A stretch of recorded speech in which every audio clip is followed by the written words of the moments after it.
মুরগি আজকে 140 টাকা, কাটা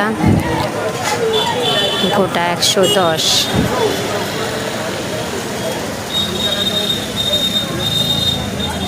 আজকের বাজার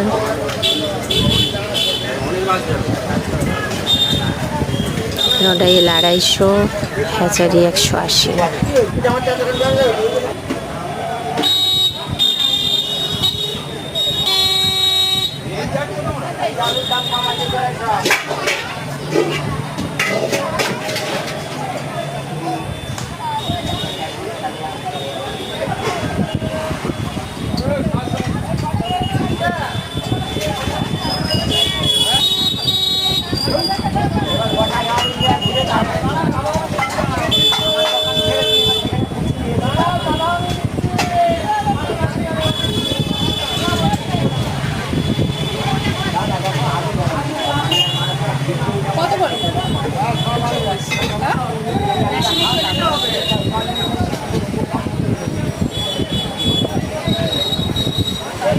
শুনতে পাই না।